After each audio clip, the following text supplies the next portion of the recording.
She was my best friend for 14 years. I found a group chat where she had been making fun of my dead son with people I thought were my friends. I found the group chat on a Tuesday. A random, ordinary Tuesday in March, the kind of day that has no business destroying your life. But that's how it always happens, isn't it?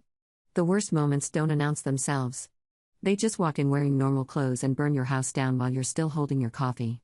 I was sitting on Rachel's couch, using her iPad to pull up a recipe we were supposed to cook together, when a notification dropped down from the top of the screen.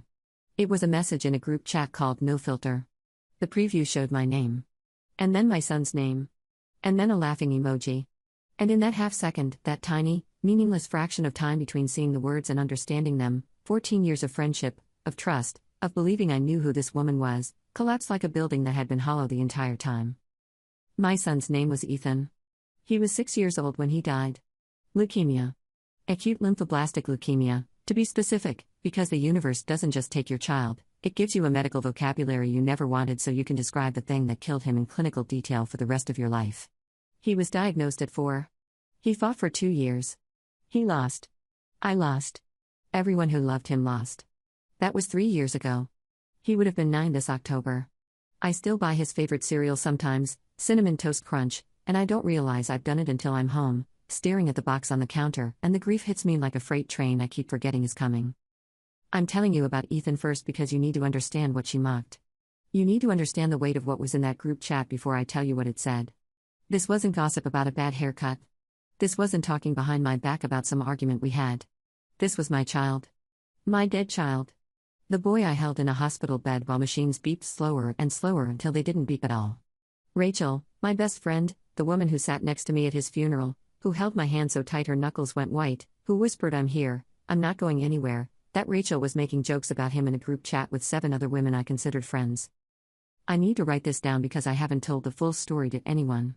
Not like this. Not with all the details. People in my life know what happened, the broad strokes, the fallout. But nobody knows what it felt like to sit on that couch and watch my entire world rearrange itself in real time. Nobody knows about the specific messages, the specific words, the specific way it feels to discover that the person who handed you tissues at your son's grave was laughing about you with her other hand. Let me go back. Because you need to know who Rachel was to me, or at least who I thought she was. I met Rachel Whitfield when I was 22 years old. I just moved to Charlotte, North Carolina, from a small town in Virginia, newly married to my husband Marcus, no friends, no connections, just a couple of suitcases and a desperate hope that starting fresh would feel as good as it sounded. I met Rachel at a prenatal yoga class. Yeah, we were both pregnant at the same time. She was carrying her daughter Lily, and I was carrying Ethan. We bonded over swollen ankles and the absurdity of trying to do downward dog with a bowling ball strapped to our stomachs. She made me laugh so hard the instructor asked us to respect the space. We went to Panera after and talked for 3 hours. By the end of that lunch, I felt like I'd known her my whole life. That's how it started. 2 pregnant women in a strip mall yoga studio in Charlotte, sharing bread bowls and birth anxiety. It sounds so small now. But it was everything to me then, and it stayed everything for 14 years. Rachel was the first person I called when Ethan was born. She was there within an hour, holding Lily in one arm and a gift bag in the other. She cried when she saw him. She said, "He's perfect, Danielle. He's absolutely perfect." And she meant it. I know she meant it because I could feel it, that raw, unguarded joy that only real friends carry into a hospital room. Not the polite smile. Not the obligatory visit. The real thing. Our kids grew up together. Ethan and Lily.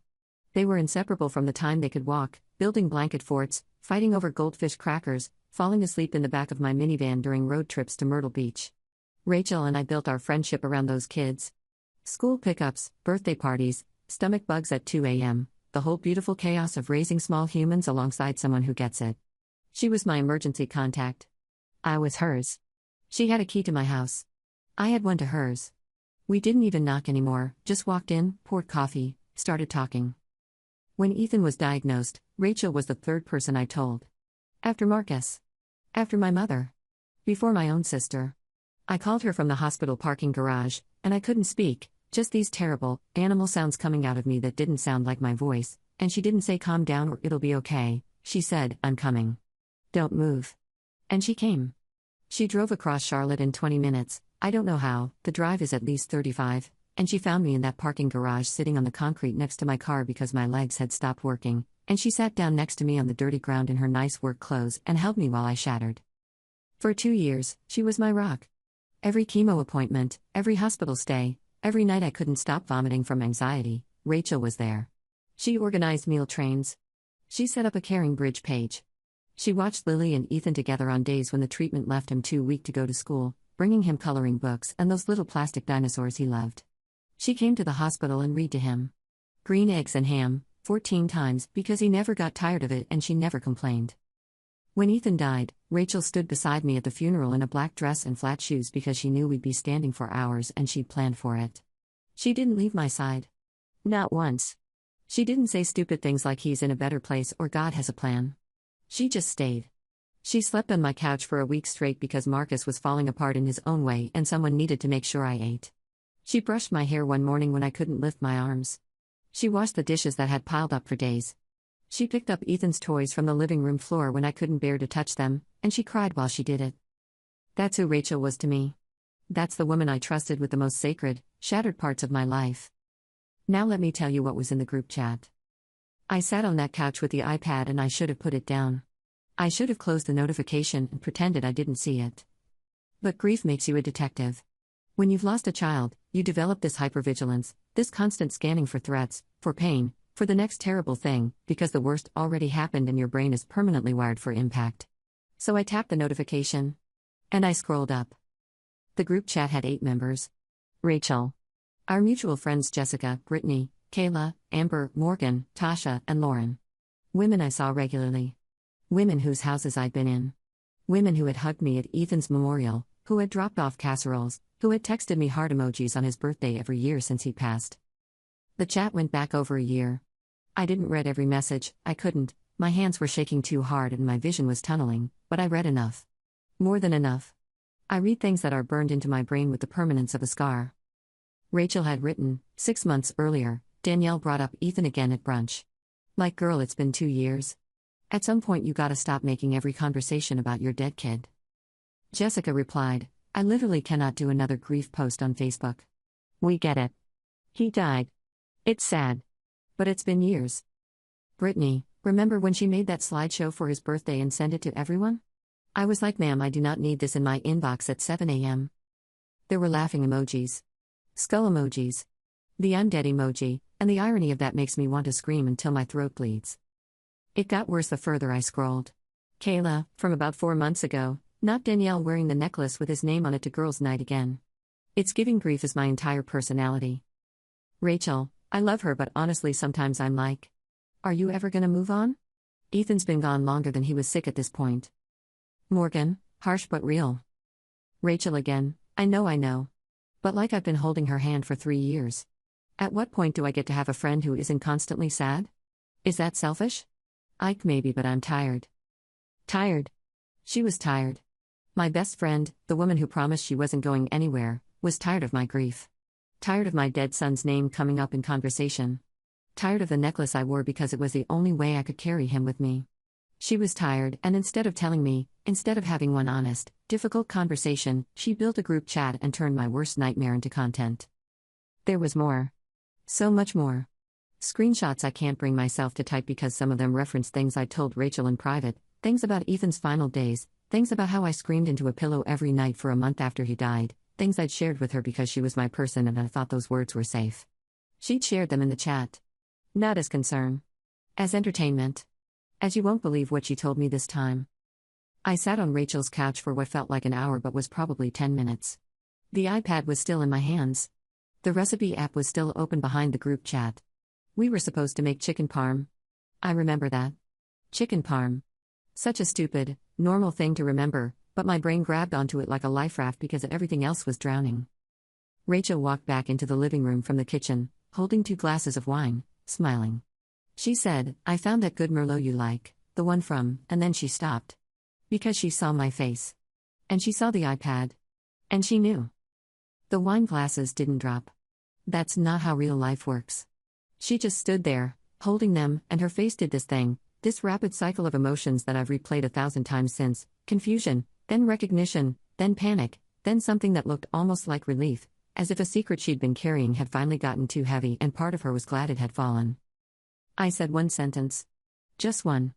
My voice didn't shake. It didn't crack. It came out flat and calm, which scared me more than if I'd screamed. You made fun of my dead son. She started talking immediately. Fast, overlapping words. Danielle, wait, it's not, you're not seeing the whole, that was taken out of context, I was venting, I was just venting, people vent about their friends, it doesn't mean I don't. You made fun of my dead son, Rachel. I didn't make fun of him, I was frustrated, I was overwhelmed, you don't understand how hard it is to be the person who. How hard it is for you. And that's when she stopped. Because she heard it. She heard how it sounded. The woman who had spent 3 years performing empathy, performing patience, performing friendship, she'd just told a grieving mother that being around grief was hard for her. And somewhere behind her eyes, I watched her realize she had nothing left to say. I put the iPad down on the couch, stood up, and walked toward the door. She followed me. She was crying now, actual tears, and I'll never know if they were real or just another performance from someone who had gotten so good at performing that she didn't know the difference anymore. Danielle, please. Please don't leave like this. 14 years. We have 14 years. You can't just. I turned around at the door. And I looked at her. Really looked at her. At this woman I thought I knew better than I knew myself. This woman who held me in a parking garage. Who brushed my hair. Who read green eggs and hammed my dying son 14 times. And I said, I didn't just lose a friend today, Rachel. I lost the last safe place I had left. And you turned it into a joke. I drove home. I don't remember the drive. I remember pulling into my driveway and sitting in the car with the engine running, staring at the garage door and thinking, she laughed at him. She laughed at Ethan. The woman who held him as a baby, who watched him blow out birthday candles, who sat in the hospital reading to him while poison dripped into his veins to try to save his life, she got tired of him. She got tired of his memory. She got tired of me loving him too loudly. I walked inside, locked the door, sat on Ethan's bed. I haven't changed his room, I can't. I know people think it's unhealthy but I can't, and I held his pillow and cried until I couldn't breathe. I didn't just lose my best friend that day. I lost the only person I thought would carry his memory with me forever. And I lost every ounce of faith I had left that love means what people say it means. It's been 7 months since Rachel's couch. 7 months since the group chat. 7 months since I discovered that the women I called friends had turned my child's death into a running joke and my grief into something they needed a break from. People keep asking me if I'm doing better. I say yes because it's shorter than the truth, and the truth is this: I'm not doing better. I'm doing different. I've rearranged my entire life around an absence that used to be a presence, and I'm still learning how to stand in the new shape of things. The first week was the worst. Not because of Rachel, though that was its own kind of agony, but because of the math. 8 women in that group chat. 8 women who had been reading those messages, laughing at those messages, adding to those messages, for over a year. Some of them had sat across from me at dinners during that time. Some had texted me on Ethan's birthday, thinking of you today, while simultaneously being part of a chat where my grief was a punchline. The cruelty wasn't in the mockery itself. It was in the seamlessness of it. How easily they moved between the performance and the truth. How they could type a crying emoji in my inbox and a laughing skull in the group chat within minutes of each other. I confronted them. Not all at once, I didn't have the strength for some dramatic group showdown. I called them individually, over the course of 3 days, because I needed to hear each voice. I needed to know who would own it and who would run. Jessica cried immediately. Big, gasping sobs. She said she was so sorry and that she got swept up in it and that she never meant any of it. She used the word toxic about 14 times, as if labeling the behavior absolved her of it. She said Rachel had started the chat and that she just went along with it. I asked her if going along with it included the message where she wrote "We get it. He died. It's sad." She went quiet. I hung up. Brittany didn't answer my call. She texted me instead, "I know what this is about and I'm really sorry. I was wrong and I own that." A perfectly crafted, PR firm level apology that said everything and nothing. I didn't respond. Kayla tried to gaslight me. Literally. She said I misread the tone and that the chat was dark humor and that everyone processes grief differently. I said, "Kayla, it wasn't your grief to process." She said I was being unfair. I said goodbye. I haven't spoken to her since. Amber and Morgan sent nearly identical apology texts within an hour of each other, which told me they coordinated. Lauren left me a voicemail that was mostly silence and heavy breathing with "I don't even know what to say, Danielle" at the end. Tasha was the only one who came to my house. She stood on my porch with red eyes and said, "I read those messages and I didn't say anything to stop it. That's just as bad. I know that. I don't have an excuse." I appreciated her honesty. I still couldn't let her in. That's 8 friendships. 8 women. Gone in a week. People don't tell you what social isolation actually feels like when it happens this fast. It's not dramatic. It's not cinematic. It's quiet. It's Saturday morning and your phone doesn't buzz. It's a school event where you stand alone by the snack table because the women you used to cluster with are suddenly very interested in conversations on the other side of the gym. It's walking through Target and seeing Kayla in the candle aisle and having to turn around because your body physically will not let you be in the same space. It's the group text for the neighborhood 4th of July cookout that you're no longer on. It's 100 tiny erasures that add up to a life that feels like a house with all the furniture removed. The walls are still there, but there's nowhere to sit. Marcus tried to help. My husband is a good man, steady, patient, the kind of person who processes pain by fixing things. He wanted to confront Rachel himself. He wanted to write letters to the other women.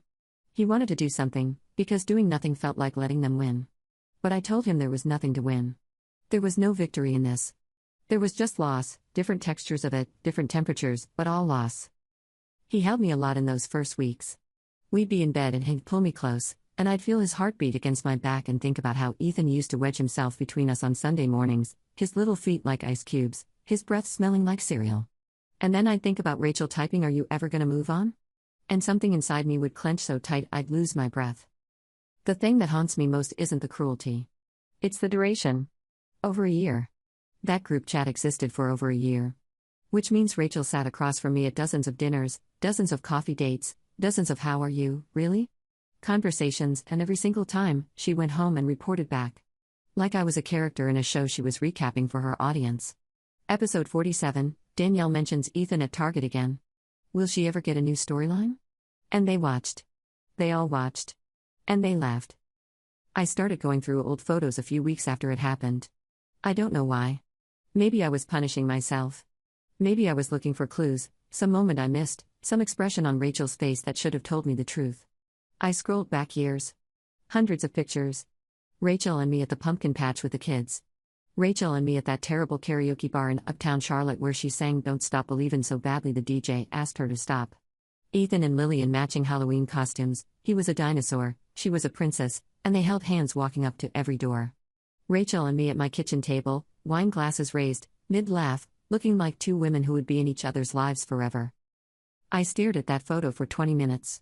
Zoomed in on her face. Tried to find the lie. Tried to see if there was something behind her eyes, some flicker of the woman who would one day call my grief a personality trait and my dead son a recurring inconvenience. But there was nothing. She just looked happy. We both did. That's what makes it unbearable. The happiness was real. I know it was. You can't fake 14 years. You can't fake holding someone on a parking garage floor. You can't fake reading a dying child his favorite book 14 times. Whatever Rachel felt for me, at some point, was genuine. Which means the cruelty didn't replace the love, it grew beside it. Like a vine strangling a tree from the inside. She loved me and she mocked me. She held me and she ridiculed me. Both things were true, and the impossibility of holding both of them in my head at the same time is what keeps me awake at 3 in the morning. I deleted the photos. All of them.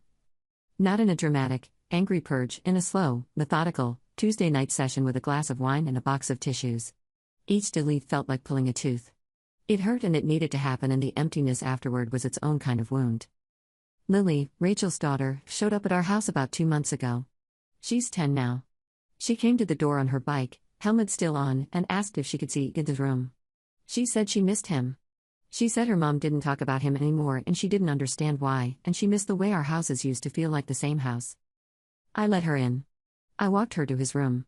She stood in the doorway and looked at his dinosaur posters and his Lego shelf and his little desk with the crayon marks, and she whispered, "I still talk to him sometimes. At night. Is that weird?" I said, "No, sweetheart. I do too." She hugged me and left, and I closed the front door and pressed my back against it and slid to the floor because that 10-year-old girl had more tenderness for my son's memory than 8 grown women combined. And the thought that Rachel might one day poison Lily's memories of Ethan too, might tell her to move on the way she told the group chat I should, made me feel a rage so deep and so quiet it scared me. 3 months ago, I saw Rachel at a school event. Lily and my niece go to the same school, so I was there for the fall festival. Rachel was across the field, running some booth, laughing with a group of women I didn't recognize. New friends, maybe. Or maybe old friends I never met. She looked fine. She looked good, actually. Hair done, new jacket, That big laugh of hers carrying across the field the way it always did, filling space, commanding attention, making people lean in. She didn't see me. Or if she did, she didn't show it. And I stood there by the popcorn machine watching this woman who knows what my son's hospital room smelled like, who knows the sound I made when he died, who holds pieces of me that I can never get back. I watched her laugh like none of it ever happened. Like I was a chapter she'd finished and shelved. It didn't make me angry. That's the part I wasn't expecting. It made me unbearably sad. Because I realized that I was the only one carrying the full weight of this. Rachel had moved on. The other women had moved on. They'd all folded this into their narrative, a regrettable chapter, a learning experience, something they'd reference vaguely in future therapy sessions as a friendship that got complicated. But for me, it would never be a chapter. It would always be the book. Because they didn't just mock a person. They mocked my son. And my son is not a chapter. He's not a phase. He's not a storyline I'll eventually move past. He's the love of my life, frozen at 6 years old, and every joke they made about him lands on a wound that will never, ever close. I don't have friends anymore. Not really. I have Marcus. I have my mom. I have my sister, who calls me every Sunday and never once tells me to move on. I have my therapist, who says I'm processing complex grief compounded by relational trauma, which is a clinical way of saying I lost my son and then lost everyone I trusted to hold that loss with me. I go to Ethan's grave every Thursday. I bring Cinnamon Toast Crunch, a small handful, in a Ziploc bag, placed next to his headstone. I know it's irrational. I know he can't eat it. But rituals are the only things that make grief livable, and anyone who doesn't understand that has never buried a child. Last week, I was there, sitting on the grass, talking to him the way I always do, telling him about the weather, about how the neighbor's dog had puppies, about how Lily asked about him, and I noticed fresh flowers on his grave that I hadn't placed. White tulips. His favorite, because I once told him they looked like ice cream scoops, and he thought that was the funniest thing in the world. There was no card. No name. Just the flowers. I don't know who left them. Maybe it was Rachel. Maybe it was one of the other women. Maybe it was someone from the school or the church or some corner of Ethan's short life that I don't even know about. I sat there looking at those white tulips and I felt everything at once, gratitude and fury and love and grief and exhaustion and the specific, unbearable loneliness of being a mother whose child exists now only in memory, and whose memory was turned into a joke by the people who were supposed to help her carry it. I picked up the tulips and held them for a long time. Then I placed them back exactly where they were. Because whoever left them remembered him. And in a world that keeps telling me to move on, that matters more than I can say. Marcus asked me last night if I think I'll ever forgive Rachel. I was honest. I said I don't know. Not because I'm holding a grudge. Because forgiveness requires understanding, and I don't understand. I don't understand how you hold a grieving mother's hand and mock her behind her back. I don't understand how you read to a dying child and then make fun of his memory. I don't understand how compassion and cruelty can coexist in the same person, in the same hands, in the same voice that said I'm not going anywhere and then turned around and made an entire audience out of my pain. I don't understand any of it. And I'm beginning to accept that I never will. Some nights, when the house is quiet and Marcus is asleep and the world feels too still, I walk into Ethan's room and sit on his bed. I hold his pillow.